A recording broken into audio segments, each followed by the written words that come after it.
പ്രിയമുള്ളവരെ, ജീവിതമാണ് ലഹരി എന്ന സന്ദേശമുയർത്തി ഞങ്ങളുടെ റിയാഡ് ഫാത്തിമാത ഇടവകയിലെ മതബോധന വിഭാഗം ഇന്നൊരു ലഹരി ബോധവൽക്കരണ സെമിനാർ സംഘടിപ്പിക്കുകയുണ്ടായി. ഈ ഒരു പരിപാടിക്ക് അധ്യക്ഷപദം അലങ്കരിച്ചത് PTA പ്രസിഡൻ്റായിട്ടുള്ള അരുൺജിത്തായിരുന്നു. സെമിനാർ ഉദ്ഘാടനം ചെയ്തത് ഞങ്ങളുടെ ബഹുമാനപ്പെട്ട വികാരിയച്ഛൻ ആൽബർട്ടച്ചനായിരുന്നു.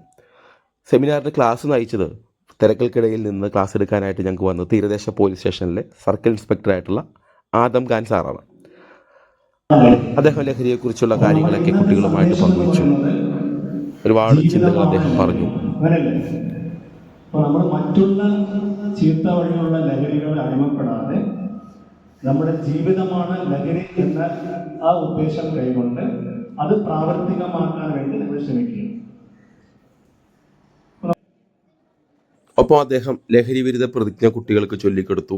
കുട്ടികൾ അവർ തയ്യാറാക്കി കൊണ്ടുവന്ന പ്ലക്കാർഡുകൾ ഉയർത്തിപ്പിടിച്ചുകൊണ്ട് അത് ഏറ്റുചൊല്ലുകയുണ്ടായി. അങ്ങനെ ഇന്നത്തെ ഒരു ദിവസം ജീവിതമാണ് ലഹരി എന്ന് പറയുന്ന ഒരു സന്ദേശം ഉയർത്തിക്കൊണ്ട് ലഹരി ബോധവൽക്കരണ സെമിനാർ മതബോധന വിഭാഗം നടത്തി.